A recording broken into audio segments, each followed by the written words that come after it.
안녕하세요. 2023학년도 6월 고2 학평 국어 영역 해설하게 된 김세현입니다. 오답률이 가장 많았던 문제 15문제를 해설하도록 하겠습니다. 첫 번째 문제는 오답률 8이었던 2번 문제입니다. 일단 이 문제의 첫 번째 선지를 보면은 청중의 분석은 식물에 관심이 적을 것임이라고 되어 있습니다. 그래서 강연을 청중에게 익숙한 소재를 예로 들어야지 라고 했는데요. 1문단에서 보시면 여러분이 잘 알고 있는 무궁화라고 하면서 익숙한 소재로 예를 들었습니다. 그리고 2번 선지를 보면은 강연의 목적을 궁금해할 것임, 강연의 목적을 궁금해할 것이라는 이제 분석을 하고, 이에 맞게 식물에 학명을 붙이는 방법을 알아볼까 합니다 라고 하면서 강연의 목적을 밝혔습니다. 3번 선지를 보게 되면은 이제 이명법의 개념을 제시하고 그와 관련된 정보를 제공했다고 하는데, 이명법에 대한 배경 지식이 부족할 것임을 미루어 보아서 이렇게 계획했다고 하는데, 3문단의 첫 번째 줄을 보면은 두 이름을 나열하는 방법이 이명법이고, 여기서 두 이름을 송명과 종소명이라고 한다는 관련된 정보를 제공하였습니다. 그리고 4번 선지를 보게 되면은 학명의 명명자 이름을 표기하는 기준을 언급해야 된다라는 판단을 내렸는데, 이때 4문단에서 이 명명자는 생략할 수도 있다, 그리고 기울여 쓰지 않는 것이 원칙이다 라는 것을 보아서 이 표기하는 기준이 보이지 않는다는 것을 알 수 있습니다. 그래서 기준이 없으므로 4번 선지는 틀린 선지가 된 겁니다. 그리고 5번 선지가 4번 선지 다음에 선택률이 많았는데, 라틴어 발음이 익숙하지 않을 것임을 미루어 보아서 라틴어로 표기된 학명의 우리말 발음을 덧붙여 시각자료로 제시를 해야 되겠다라는 판단을 내려서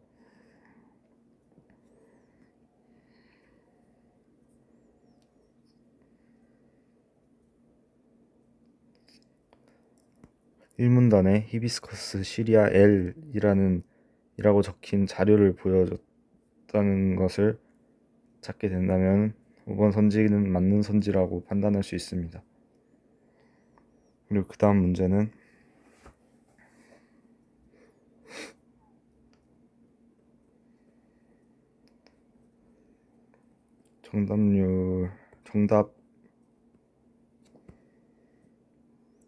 오답률이 5번째로 많았던 9번 문제입니다.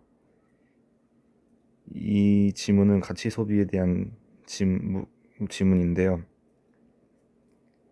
일단 자료들을 살펴보면은 자료 1번은 가치 소비에 대한 이런 이해도, 가치 소비를 얼마나 잘 알고 있나, 얼마나 알고 있나, 그거를 확인해보는 설문조사의 변화를 나타내는 자료입니다. 그리고 이 변화는 들어본 적이 있고 잘 알고 있다, 들어본 적이 있지만 잘 모른다, 가 상승을 하게 되는, 그 비율이 상승을 하게 되는, 그리고 들어본 적이 없다는 사람들의 비율이 줄어들게 되는 설문조사입니다. 그리고 자료 2에서는 가치 소비가 높아지면 이제 기업이 더 노력하게 된다 라는 내용을 담고 있는 신문 기사입니다. 그래서 긍정적인 그 기업 가치 소비를 하려는 소비자가 늘어나면 기업의 노력 또한 증가하게 되고, 그리고 이게 우리 환경을 좋아지게 한다 라는 내용을 담고 있는 자료입니다. 그리고 자료 3은 미닝아웃은 좋다, 긍정적인 영향을 끼치고 지양해야 할 소비 현상이라고 할 수 있다는 내용을 담고 있습니다. 1번 선지부터 보게 되면은 자료 2를 활용하여 가치 소비에 대한 우리 학교 학생들의 인지도를 구체적 수치로 제시해야 된다 라고 하였는데, 자료 1은 설문조사이고 학생들의 이제 가치 소비에 대한 이해도, 얼마나 잘 알고 있는지에 대한 정확한 수치를 나타내는 것이고, 그러므로 구체적 수치를 제시한다는 게 맞습니다. 이 인지도를 구체적 수치로 제시한다는 게 맞고요. 그리고 이번 선지는 자료 2를 활용하여 가치 소비를 지향하는 사람들을 고려하여 기업이 실천하고 있는 사례를 보충해야 된다고 하였습니다. 보충해야겠군이라고 했는데, 자료 2에서 가치 소비를 지향하는 사람들을 고려해서 기업이 실천하고 있는 사례는 제품의 생산 과정에서 폐기물을 줄이거나 포장재를 최소화하려고 노력하는 기업이 그 사례라고 볼 수 있습니다. 그리고 3번 선지에서 자료 3을 활용하여 미닝아웃으로 불매의사를 표현할 때 발생할 수 있는 부작용을 다뤄야겠다고 했는데, 자료 3에서 보면은 불매의사를 표현할 때 발생할 수 있는 부작용은 이제 불매의사니까는 여기서는 미닝아웃으로 판매자에 대한 미닝아웃을 소비하게 된다면은 긍정적인 영향을 끼치는데, 만약에 소비를 하지 않게 된다면은 긍정적인 영향은 끼칠 수 없으니까는 부작용이 발생할 수도 있기 때문에 발생할 수 있는 부작용을 다뤄야겠다는 선지는 맞습니다. 그리고 4번 선지를 보면 자료 1과 자료 2를 활용하여 가치 소비에 대한 관심이 높아지는 현상을 소비자와 기업의 상호 의존적인 관계로 설명해야 되겠다고 했습니다. 이제 가치 소비에 대한 관심이 높아지는 현상은 이제 자료 1이라고 할 수 있고요. 이 변화가 들어본 적이 있고 잘 알고 있음, 들어본 적은 있지만 잘 모름의 비율이 높아지는 걸 미뤄봐 높아지는 현상, 관심이 높아지는 현상이고, 소비자와 기업의 상호 의존적인 관계는 자료 2와 관련이 없는 관계입니다. 자료 2를 보시면은 상호 의존적인 것이 아니라 소비자가 환경 보호를 위해서 가치 소비를 하려는 소비자가 늘었기 때문에 기업이 소비자의 니즈를 맞춰서 자신의 이윤을 챙기기 위해 이거에 맞춰 나가는 그런 것이므로 상호 의존적인 거라고 볼 수 없습니다. 자료 2와 자료 3을 활용하여 가치 소비가 바람직하게 전개됐을 때 얻을 수 있는 효과는 이제 미닝아웃을 하게 된다면 사회 환경 등에 구체적인 영향을 끼칠 수 있다고 하였습니다. 그리고 자료 2에서는 우리 환경은 더욱 좋아질 것이다 라는 긍정적인 효과를 언급을 하였습니다. 그러므로 맞습니다. 그 다음 문제는 오답률이 7이었던 11번 문제입니다. 이 11번 문제 같은 경우에는 기본 개념만 있어도 이제 위에 있는 지문을 읽지 않아도 다 풀 수 있는 문제지만, 이제 혹시나 모르게 된다면, 혹시나 개념에 대한 개념을 까먹게 된다면은 지문을 참고하여 풀 수도 있습니다. 그래서 1번 선지를 보면은 관형사는 그 형태가 변하지 않는다 라는 것은 이 지문에서 관형사, 이제 헌은 관형사고 헌이라는 고정된 형태로만 쓰인다 라는 문장을 찾아볼 수 있는데요. 그러므로 1번을 맞게 됩니다. 2번 선지를 보시면은 이제 관형사와 관형어는 모두 체언을 꾸며주는군 이라고 했습니다. 이거를 지문에서 찾으면은 관형사는 언제나 체언을 꾸며주는 관형어라고 나타나 있으므로 2번 선지도 맞습니다. 3번 선지를 보시면 관용어가 항상 관용사를 통해, 그러니까 관용어가 항상 관용사를 통해 실현되는 것은 아니군. 이는 이 지문에서 관용사 이외에도 체언과 관용격 조사의 결합, 용언의 어감과 관용사용 어미의 결합, 체언 자체로 이제 관용사로 쓰일 수 있다고 나와 있으므로 3번 선지도 맞습니다. 두 명사가 나란히 올 때 4번 선지를 보시면 두 명사가 나란히 올 때 앞명사는 관용사가 될 수 있군이라 했는데 두 명사가 나란히 올 때는 앞명사는 관용어가 될 수 있는 것입니다. 그래서 여기서 지문에서 찾으면 체언이 나란히 올 경우 앞에 체언은 뒤에 체언을 꾸며주는 관용어로 쓰일 수 있다고 했습니다. 관용사가 아니라 관용어였던 것입니다. 그리고 5번 선지를 보면 형용사는 관용사형 어미가 결합하더라도 관용사가 될 수 없다고 했는데 이거를 지문에서 찾으면 예쁘는 형용사인데 어간 예쁘의 관용사형 어미 니은 은이 결합하여 집을 꾸미는 관용어로 쓰인다고 했습니다. 그래서 관용사는 될 수 없고 관용어가 되는 겁니다.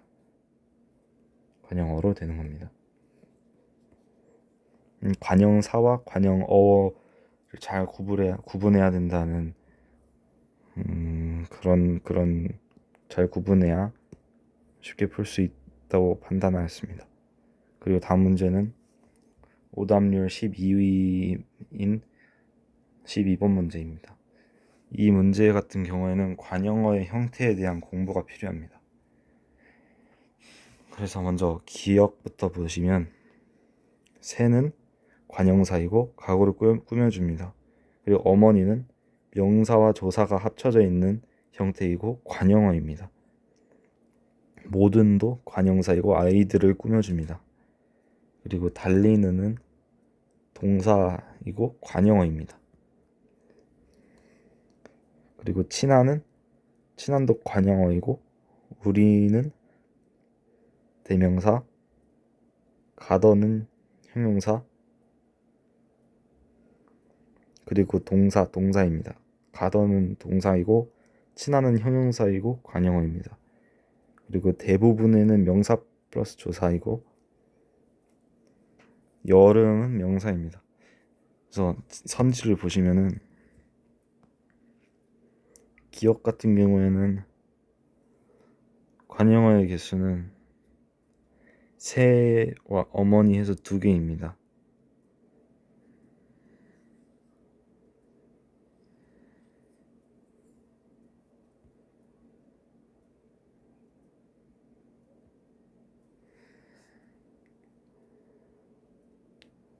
그래서 어머니의 하고 새가 관용어이고 명사 플러스 조사, 그러니까 어머니의는 명사 플러스 조사고 새는 관용사입니다. 품사가 그렇습니다. 그리고 2번 선지를 보시면 니은의 모드는 관용어이고 달리는도 관용어입니다. 그리고 모드는 품사가 관용사이고 달리는은 품사가 동사입니다. 그리고 3번 선지, 그러니까 그러므로 2번 선지가 맞는 선지가 되는 거고 3번 선지를 보시면은 관용어의 개수는 1개가 맞지만 이제 친한의 품사는 관용사가 아니라 형용사입니다. 그리고 4번 선지를 보시면 관용어가 우리, 가던으로 2개이고 가던은 동사, 우리는 대명사입니다. 5번 선지에서 미음의 대부분의와 여름이 관용어인 거고 그리고 근데 이제 간절하게가 아니라 대부분의가 관용어니까 틀린 선지가 됩니다. 그래서 간절하게는 부사어이고 부사형 어미 개가 붙었으므로 부사어가 되는 겁니다. 그리고 대부분의 품사는 명사 플러스 조사, 명사 플러스 조사입니다. 다음 문제는 오답률 1위였던 13번 문제입니다. 얘도 기본 개념이 탄탄히 되어 있다면 이제 쉽게 풀 수 있는 문제입니다. 여기서 우리가 1학년 때 배웠던 내용이 나오는데요. 국밥은 비읍이 기역으로 인해 된소리가 되는 것입니다. 그래서 비읍이 쌍비읍으로 교체가 되는 것입니다. 그래서 의문의 개수 변화는 없고요. 그러므로 틀렸습니다. 2번 선지는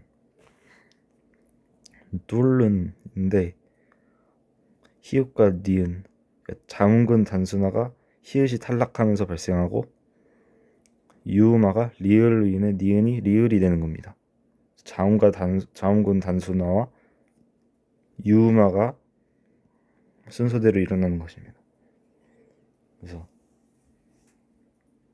순서대로 교체가 일어나고 탈락이 일어나고 교체가 일어난다고 볼 수 있습니다. 그리고 하나가 줄어들므로 히읗이 없어지고 니은이 리을로 교체되는 거니까 하나가 줄어들었다고 볼 수 있습니다. 따라서 2번 선지가 맞습니다. 3번 선지를 보시면 막내라고 발음이 되는데 니은으로 인해 기역이 비음화가 되는 것입니다. 그래서 축약되지 않고 교체만 되는 것입니다. 변화가 없습니다. 받침으로 들어간 이응은 자음으로 판단을 하는 것입니다. 하기 때문에 이제 축약되진 않습니다. 그리고 4번 선지가 이제 헷갈렸다면 헷갈릴 수 있다고 말할 수 있는 그 선지라고 생각하는데요. 물약은 이제 물과 약의 합성어인데 그렇기 때문에 니은 첨가가 일어나고 그래서 물약이 니은 첨가가 일어나고 유음화가 되어서 물약이 됩니다. 그래서 니은이 첨가되고 니은이 리을로 교체가 돼서 유음화가 되므로 교체가 돼서 이응 초성으로 들어가는 이응은 자음 취급을 하지 않기 때문에 이제 의문의 개수는 의문 취급을 하지 않기 때문에 초성에 들어가는 자음은 그래서 의문의 개수는 하나가 늘어난다고 말할 수 있습니다. 그래서 4번 선지는 교체가 들어가지 않았기 때문에 틀렸다고 할 수 있습니다. 그리고 5번 선지는 발핀에서 비읍과 히읗이 축약되어서 거센 소리가 되었으므로 축약이 맞고 근데 비읍이 없어졌으므로 하나가 줄어들었다고 말할 수 있습니다. 그러므로 5번 선지는 틀렸습니다. 그 다음 문제는 오답률 9위였던 15번 문제입니다.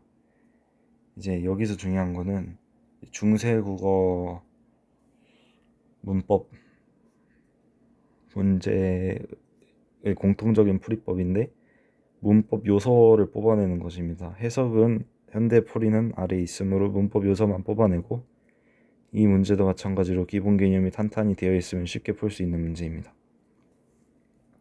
1번 선지부터 보면은 기역에서 현대 국어에 쓰이지 않는 모음이 사용되었다고 할 수 있다고 얘기했는데 기역에서 향해, 향하여, 현대어 풀이로는 향하여인데 이때 이 모음은 아래야 라는 모음인데 현대 국어에는 쓰이지 않는다는 것을 확인할 수 있는데 이걸 보고 바로 판단할 수도 있지만 제 기본 개념이므로 이 선지는 맞다고 할 수 있습니다. 이렇게 판단을 하고 이번 선지는 니은에서 주격 조사가 생략되었다고 얘기를 했는데 이걸 보시면 내가 이르되인데 여기서 네만 쓰여 있는데 중세국어의 주격 조사에 대한 개념을 알고 있다면은 이제 나와 주격조사 이가 합쳐져서 네라고 쓰이는 것을 알 수 있습니다. 그래서 생략되는 경우에는 반모음이로 끝나는 경우가 생략되는 경우라고 말할 수 있습니다. 그래서 그 다음에 3번 선지에서 디귿에서 이어적기가 사용되었음을 알 수 있다 라고 하였습니다. 디귿을 보시면 같은가 라고 했는데 여기서 갓과 은가인데 티귿이 초성 이응의 자리를 대체하였으므로 이어적기가 사용되었다는 걸 알 수 있고, 이를 보시면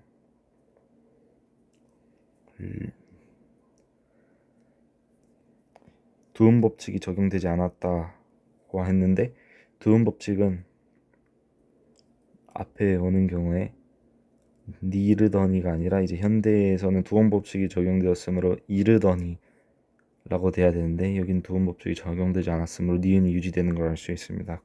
그렇기 때문에 4번 선지는 옳은 선지가 되는 거고요. 5번 선지는 미음에서 구개음화가 일어나지 않았음. 네. 생각지인데 현대 풀이로는 생각지라고 이제 쓰여야 되는데 구개음화가 일어나지 않았으므로 생각디라고 쓰였다는 것을 알 수 있습니다. 그래서 디귿이 유지되었으므로 이것은 옳은 선지입니다. 그래서 정답은 2번이고요. 그 다음 이제 문법 문제가 오답이 총 4개 그리고 오답률 1위가 한 문제 나온 것을 보아서 문법 문제가 대부분이 다 기본 개념이 있으면은 풀 수 있는 문제였는데 이 문제들이 오답률이 높은 것을 보아 기본 개념이 탄탄해야 된다는 것을 알 수 있습니다. 기본 개념에 대한 공부가 중요하다고 생각됩니다. 그리고 다음 문제는 오답률 4위였던 16번 문제인데 표현산 특징에 대한 설명을 가와 나와를 비교하면서 봐야 되고 다 달리인데 요거는 5번 선지는 모두라고 되어 있다는 것을 확인해야 됩니다. 가를 보시면은 구강의 북새곡이고 나를 보시면은 총 8수로 이루어진 신교의 기산음입니다. 1번 선지부터 보시면은 가는 나와 달리 문답 구조를 통해 시상을 전개하고 있다라고 되어 있습니다. 이제 가 같은 경우에 보면은 문답 구조를 어디서 찾을 수 있냐면은 어디로 쫓아오며 어디로 가는 고가 문이고 겨우겨우 대답하되부터 도리어 편할지라 이런 고로 가노매라 가 답입니다.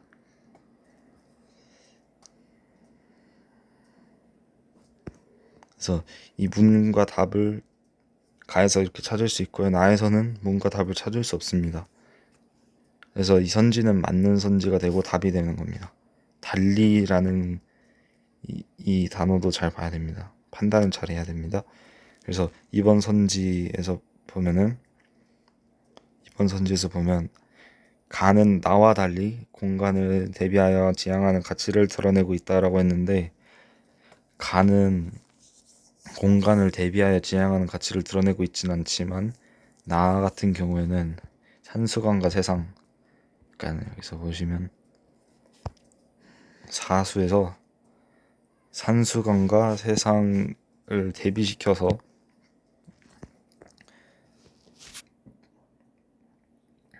지향하는 가치를 드러내고 있다는 것을 알 수 있습니다. 3번 선지를 보시면 3번 선지가 1번 선지 다음으로 선택률이 높았습니다. 그래서 나는 가와 달리 유사한 통사구조를 반복하여 은유를 형성하고 있다고 했습니다. 유사한 통사구조를 찾자 보면은 가 같은 경우에는 여기 어린 자식 등이 없고 자란 자식 손에 끌고 가 동일한 형식을 보여주고 있습니다. 그래서 동일한 통사구조임을 확인할 수 있고, 나 같은 경우에는 산하는 물에 피고 물새는 산에 온다. 그래서 동일한 뭐뭐는 뭐뭐에 피고 뭐뭐는 뭐에 온다 해서 동일한 통사구조임을 확인할 수 있고, 뒷부분에도 산수의 병이 되고 금가의 벽이 되셔 뭐뭐에 뭐가 되고 뭐뭐가 뭐가 돼서 라는 동일한 통사구조를 확인할 수 있습니다. 그래서 가와 나 둘 다 동일한 통사구조, 유사한 통사구조를 반복하고 있고, 근데 그러므로 달리라고 되어 있으므로 얘는 틀린 선지가 됩니다. 그래서 4번을 보면은 4번이 약간 구체적인 수치를 활용하여, 여기까지만 보면은 헷갈릴 수 있는데 상황의 변화가 나타나야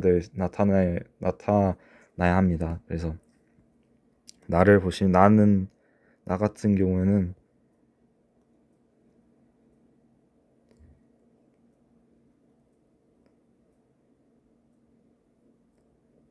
구체적 수치가 나와 있지 않습니다. 근데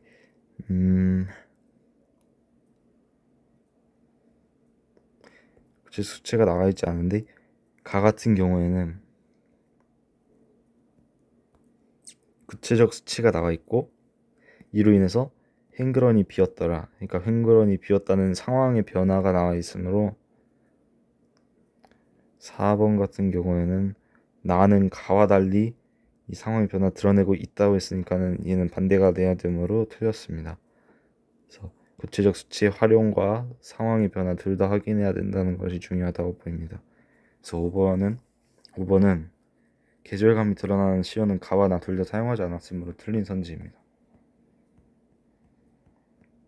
다음 지문으로 넘어가고, 이제 다음 문제는 21번 문제이고 오답률 15위입니다. 이 문제 같은 경우에는 이 질문에 대한 예 아니요 판단을 하고 학생의 응답과 맞는지 아닌지에 대한 그런 판단이 필요합니다. 1번 선지부터 보시면,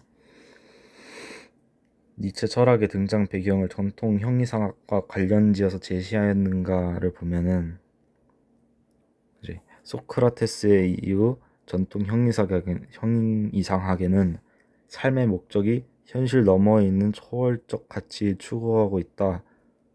이제 형이상학 이 사람들이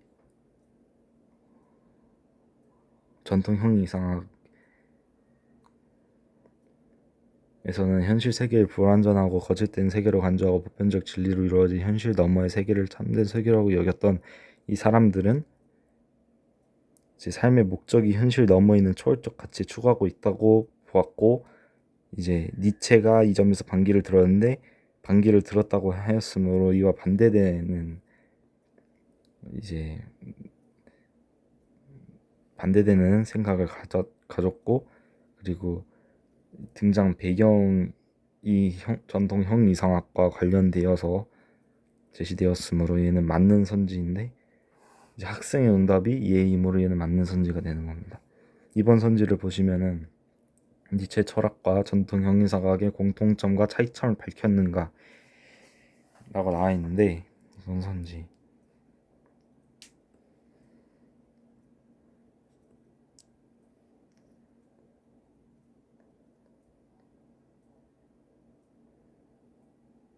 공통점은 없었지만 이 점에 반기를 든 을 보면서 전통 형이상학에 대해서 반기를 든 니체 철학자가 니체라는 것을 여기서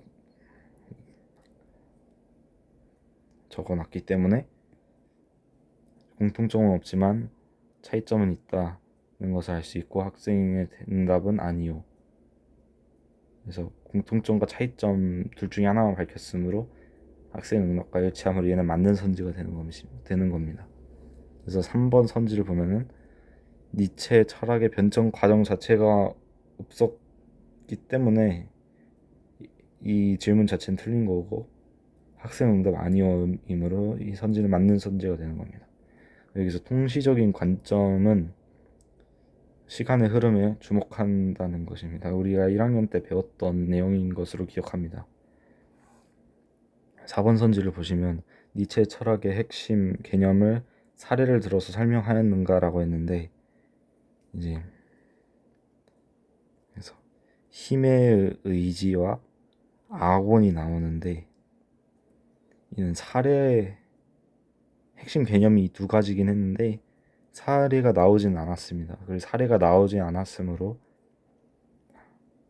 얘는 틀린 질문이 되고, 학생 응답은 예임으로 얘는 틀린 선지가 되므로 4번이 답이 됩니다. 니체의 철학이 지닌 의의를 밝히면서 마무리했다라고 했는데, 마지막에 보시면 니체의 철학은 현실을 살아가는 우리 자신의 삶을 그 자체로 긍정할 수 있는 철학적 토대를 마련하였다는 점에서 의미가 있다. 그래서 그렇다는 점에서 의미가 있다고 하면서 의의를 밝히고 있다는 것을 알 수 있습니다. 그래서 이 학생 응답도 예임으로 이 맞는 선지가 됩니다.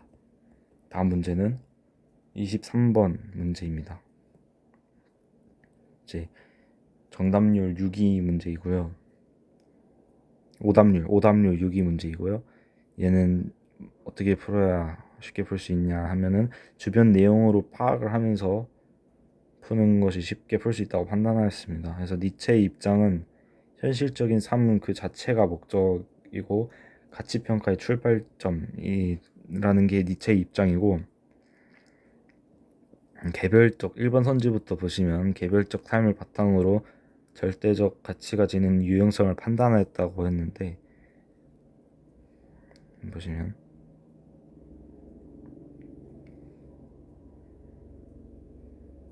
개별적 삶을 바탕으로 절대적 가치가 지닌 유형성을 판단하는 게 아니라 절대적 가치를 삶의 궁극적인 목적으로 개별적 삶을 재단하는 것이므로 이걸 바탕으로 판단하는 게 아니므로 얘는 틀린 것입니다. 그리고 개별적 삶의 절대적 가치를 실현하여 삶이 무의미하다는 점을 밝혀내었다고 했는데, 개별적 삶의 절대적 가치를 실현한 게 아니라 절대적 가치를 삶의 궁극적인 목적으로 둔 것이므로 이번 선지도 틀렸다고 할 수 있고요. 3번 선지는 절대적 가치에 부합하는 현실적 욕구들을 바탕으로 개별적 삶을 규정한 게 아니라 절대적 가치를 이제 목적으로 두고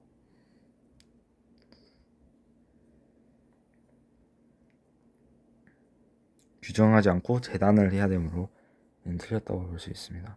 4번 선지를 보시면은 절대적 가치를 추구하는 것만으로는 삶을 더욱 완전하게 만들 수 없다고 하는데,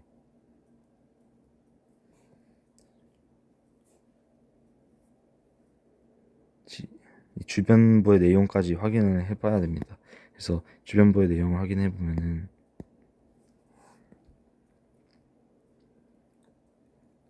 절대적 가치를 추구하는 것만으로 삶을 더욱 안전하게 만들 수 없다고 보았다는 것을 알 수 있고요. 아니다. 이게 아닙니다.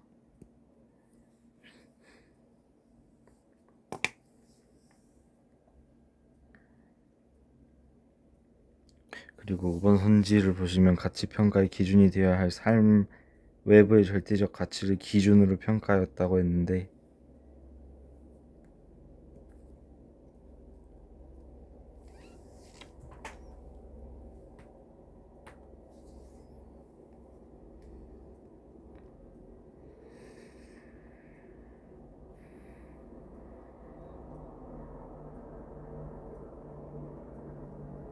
이 가치 평가할 때 이게 삶을 더 강하게 만들어주는가에 대한 가에 따라 평가된다고 했습니다. 현실의 삶은 개선돼야 되는 부정적인 것이다 라고 말했습니다. 주변부의 내용을 보시면 그렇고,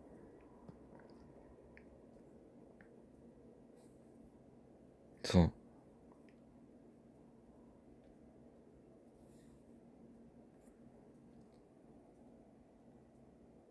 절대적 가치가 지닌 유용성을 판단하는 것이 아니므로 틀렸고, 개별적 삶의 절대적 가치를 실현하여 삶이 무의미하다는 점을 밝혀낸 것이 아니므로 틀렸고, 현실적 욕구들을 바탕으로 개별적 삶을 규정하는 것이 아닙니다.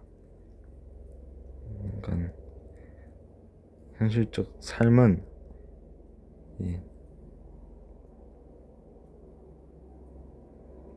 이제 욕구를 바탕으로 개별적 삶을 규정한다는 얘기가 없으므로 이와 반대된 얘기가 나오므로 틀렸고, 절대적 가치를 추구하는 것만으로는 삶을 더욱 완전하게 만들 수 없다고 보지 않았습니다.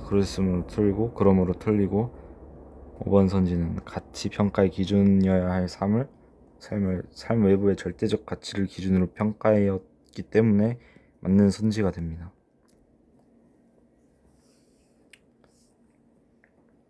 그 다음 문제는 정답률 3위였던 30번 문제입니다. 얘는 꼼꼼히 읽는 것이 중요한 문제라고 판단됩니다.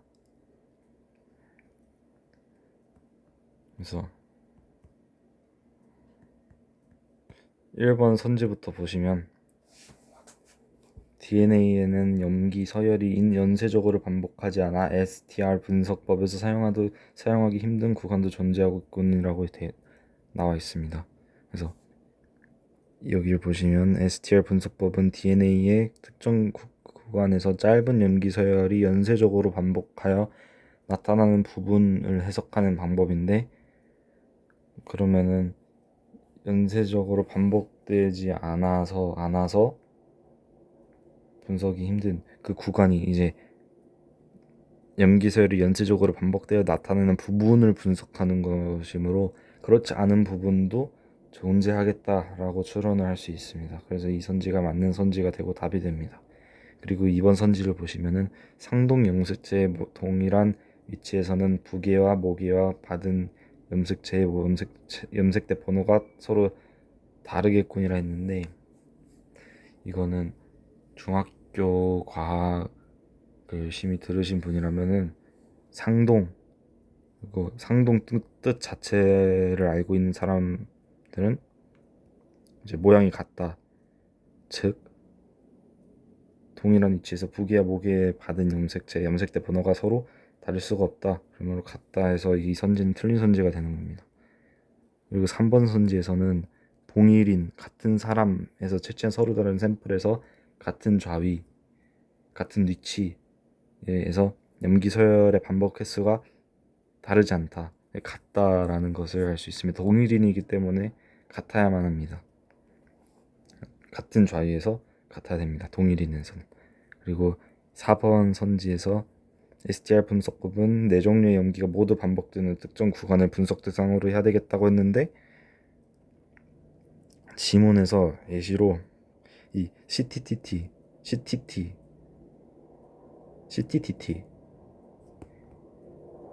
예시로 나왔으므로 꼭 그렇진 않다라는 것을 알 수 있고, 5번 선지를 보시면 국가 간에 공통적으로 사용하는 좌위가 없어 분석 결과를 공유하기 힘들겠군이라 했는데, 여기를 보시면 20개의 좌위를 표준으로 하여 이기 때문에 공통적으로 사용하는 좌위가 있다라고 할 수 있습니다. 그래서 이 선지는 틀린 선지가 됩니다. 32번 문제는 오답률 12 문제입니다. 이때 손톱과 모발의 DNA가 같은가를 분석하는 건데요. 그래서 일반 선지부터 보시면은 여기에 이거를 잘 읽고 어떻게 이거를 위치를 읽어내는지 보시면 됩니다. 그래서 목에 부계 이게 가져온 거고, 여기가 목에 부계, 근데 둘 중에 뭐가 목에인지 부계인지 순서는 모릅니다. 순서는 알 수 없고, 그리고 맨 앞에 숫자가 염색체 번호이고, 그 다음 Q와 P는 상단부고 Q는 하단부입니다. 그리고 33.12는 염색대 번호입니다. 그리고 반복된 염기 서열은 AGAT, TATC, AGAT, GATA 이렇게 반복된 염기 서열 4가지를 알 수 있고, 1번 선지부터 보시면은 범위는 7번 염색대의 하단부 특정 염색대의 GATA 배열이 4번 반복되는 DNA를 가지고 있군이라 되어 있는데, 범위는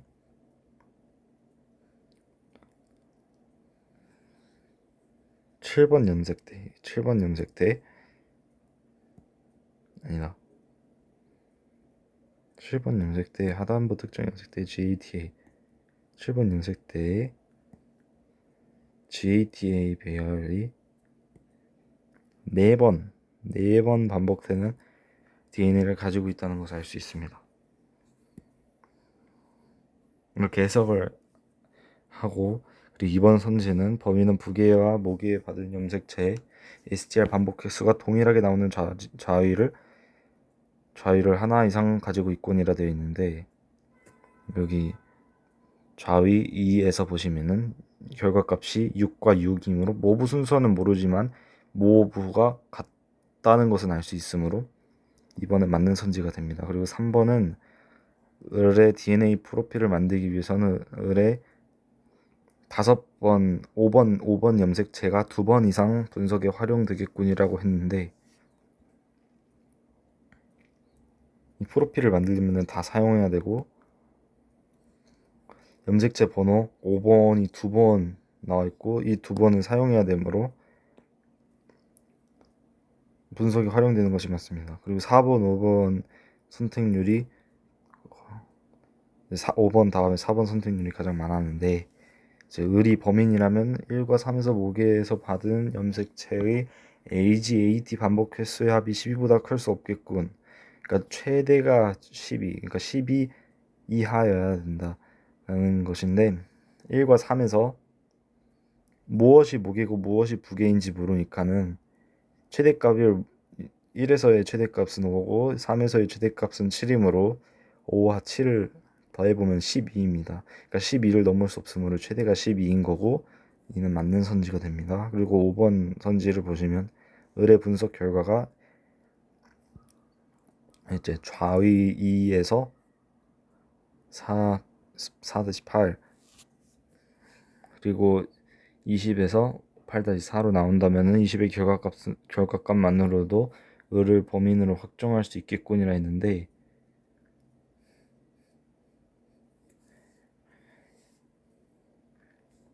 얘는 4와 8이고 얘는 8과 4인데 이 하나라도 다르면은 동일인이 아닌 것이므로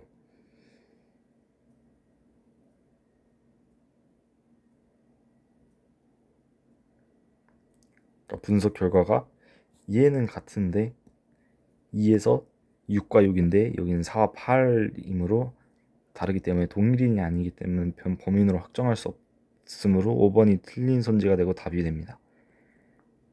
그 다음 지문에 35번은 오답률 2위였던 문제입니다.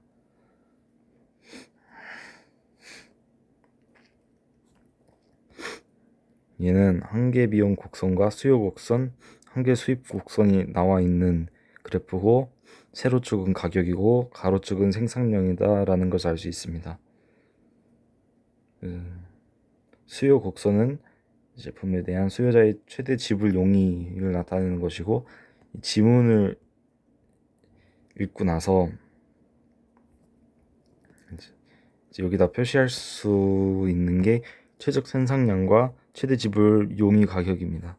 그래서 이유는 P1에서 P2를 빼는 것이 되는 거고, 이때 이유는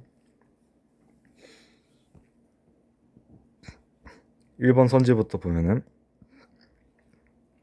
갑은 이윤을 최대로 높이기 위한 최적 생산량 수준을 한계 수익 곡선과 한계 비용 곡선이 교차하는 Q1 지점으로 결정할 것이다 라고 되어 있는데, 최적 생산량은 제 지문에서 보면은 한계 수입과 한계 비용이 일치하는 지점에서 최적 생산량을 결정한다고 되어 있기 때문에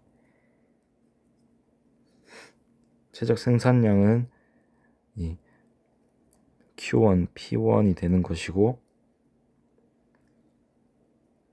그리고 여기서 수익 곡선과 한계 비용이 교차하는 Q1 지점으로 결정할 것, 이 지문과 똑같은 내용에 대해서 얘기하고 있으므로 얘는 맞습니다. 이번 선지를 보시면은 갑이 생산량을 Q1에서 Q2로 늘리면서 제품의 가격을 P2에서 P1으로 낮춰 공급하더라도 독점을 얻고 있던 이유는 유지될 것이다 라고 되어 있는데, Q1에서 Q2로 늘리고 가격을 P2에서 P1으로 줄이게 된다면은, 낮춰 공급하게 된다면은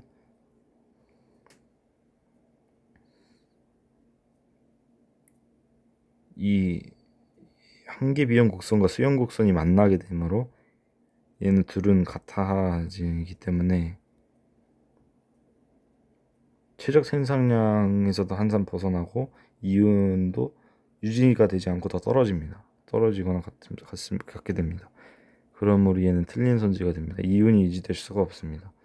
그리고 3번 선지에서 갑의 생산량이 Q1보다 적으면 한계 수입이 한계 비용보다 높으므로, 한계 수입이 Q1보다 낮게 된다면 한계 수입이 한계 비용 곡선 한계 비용보다 높게 됩니다. 그리고 이윤을 높이려면 생산량을 Q1 수준까지 증가시켜야 된다. 그래서 한계 비용 곡선과 한계 수익 곡선이 교차하는 것이 최적 생산량이고, 이때 최대 지불 용이 가격이기 때문에 요 Q1에 해당되는 생산 수요 곡선의 그 P2가, 그래서 이때 이윤이 최대가 됩니다. 그래서 이윤을 높이려면 여기까지 증가를 시켜야 된다라는 것을 알 수 있고, 4번 선지 보시면은 갑의 생산량이 Q1이고 공급할 제품의 가격이 P2라면은 해당 기업이 제품을 판매할 때 얻게 되는 단위당 이윤은 P2 P1. 그러니까는 즉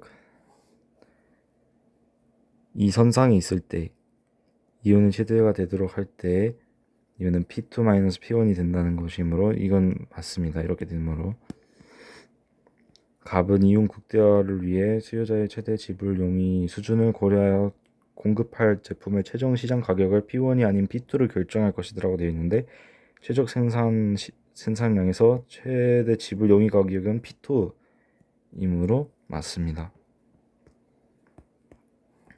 그리고 36번 문제는 오답률 13위 문제이고, 독점 시장은 완전 경쟁 시장보다 거래량이 적고 공급량이 적고 가격이 높다라는 것이 특징인데, 이제 독점 기업이 제품의 가격을 한계 비용보다 높거나 낮게 설정하면은 한계 비용보다 지불용이가 낮은 수요자들의 소비가 감소되거나 늘어나게 되는 건데, 한계 비용보다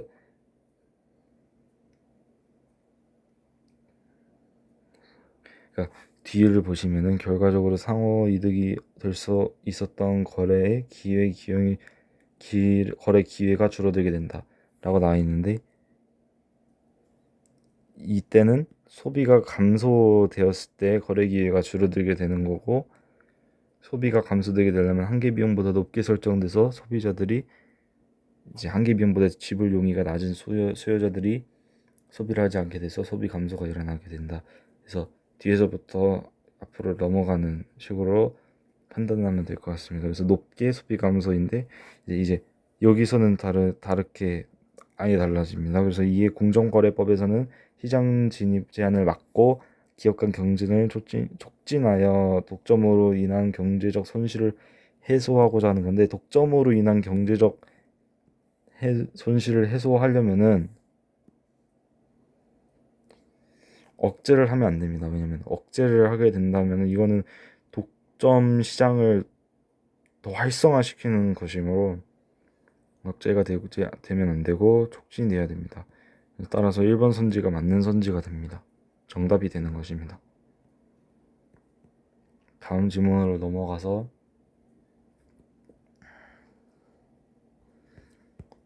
이제 이런 고전 소설 같은 경우에는 인물 간의 그 관계가 굉장히 복잡합니다. 이제 여기서 소승상, 소학사, 서준, 이씨, 계도, 소학사의 어머니가 나오는데, 소승상은 여기에 무슨 소학사는 학사운이라고 나와 있습니다. 그래서 이제 가족 관계도를 이렇게 좀 그려보면은 관계도를 인물 간 관계도를 그려보면은 소승상과 부인이 소학사를 낳고 소학사 이름은 운이고 운과 이씨가 아들을 낳았는데 이제 서준과 이제 얘네들이 싸워가지고 아들이 서준의 부하에 의해서 이제 데려와줘서 서준이 계도라는 이름을 붙여서 기르게 됩니다. 그리고 부인과 만나게 되는 내용이 이제 주된 내용이고 만났지만 눈치를 못 챈다라는 게 이 지문에서는 중요하다고 보입니다. 이제 40번 문제는 14위 오답률 14위 문제이고 1번 선지를 보시면 이제 선지들에서 드러난다 그러니까 여기서 무엇이 드러나는가에 대한 판단이 중요합니다. 그래서 기억에서 남녀 간 윤리 규범을 인정하면서도 계도를 만나보고 싶어하는 부인의 마음이 드러난다고 되어 있는데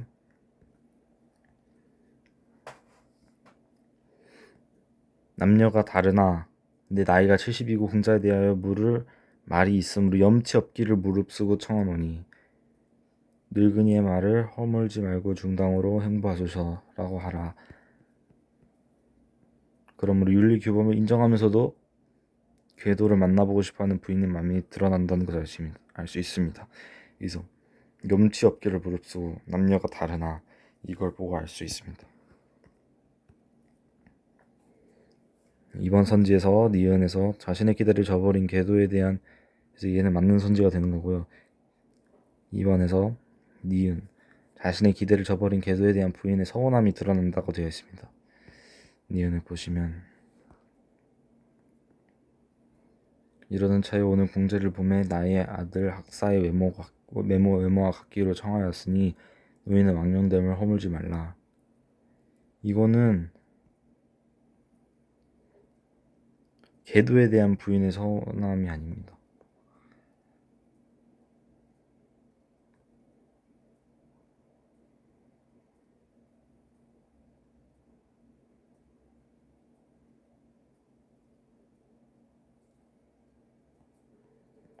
그렇다는 것을 확인할 수 있고 디귿에서 부인이 예고한 일이 실제로 일어나지 않을 것이라는 계도의 생각이 드러난다고 되어 있는데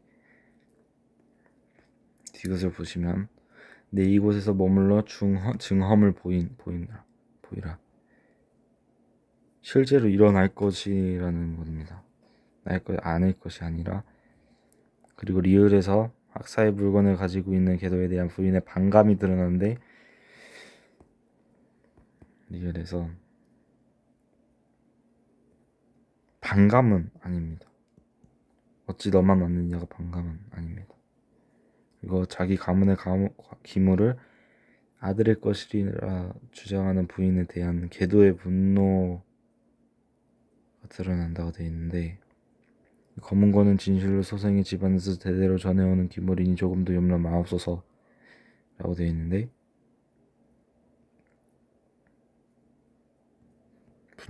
분노가 드러나진 않습니다. 알이었다. 분노가 드러나지 않습니다. 그리고 다음 문제는 42번 문제이고 11위 오답률 11위 문제입니다. 1번 선지를 보시면 이제 보기부터 읽어보면 이 소설은 가족 일부의 시련으로 헤어졌다가 다시 만나는 과정을 담고 있고 주인공의 아들이 적대자에게 양육된다거나 상대가 혈육임을 인물이 쉽게 알아차리지 못한다는 설정은 서사적 긴장감을 유발한다. 답답함이라고 해석할 수도 있지만 긴장감을 유발한다고 되어 있습니다. 그리고 또한 등장인물이 앞니를 예언하거나 신이한 자연물을 통해 인물 간의 관계를 암시하는 장면은 독자들의 흥미를 극대화한다고 되어 있습니다. 그래서 부인의 꿈에서 승상이 손자가 올 것이라 말하는 것은 부인과 아들이 손자를 통해 만나게 됨이 아니라 통해서 만나게 되는 게 아니라 부인과 아들이 그냥 그래서 보시면은 부인의 꿈에서 승상이 올 것.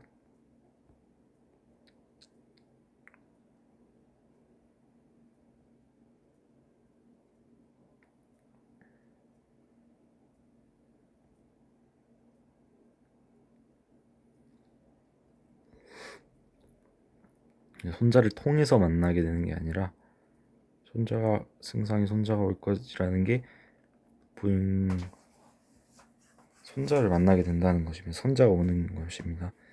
그래서 얘는 틀린 선지가 되는 거고, 그리고 2번은 틀린 선지가 되는 거고 정답이 되는 것입니다.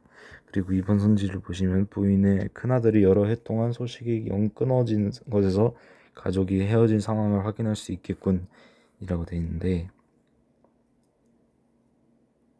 가족이 헤어진 상황, 이 표현 자체에서 소식이 여러 해 동안 영 끊어진 것, 이 표현에서 가족이 헤어졌다는 것을 알 수 있습니다. 그리고 슬픔이 그치지 않는 부인에게 같은 사람도 있다고 위로한다는 것에서 얘는 부인이 혈육임을 알아차리지 못했다, 이건 맞습니다. 이제 공통점이 있네 해가지고 그 같은 사람도 있다 라고 위로하는 것을 보면은 혈육임을 알아차리지 못한다라는 것을 알 수 있습니다. 3번은 맞는 선지이고요.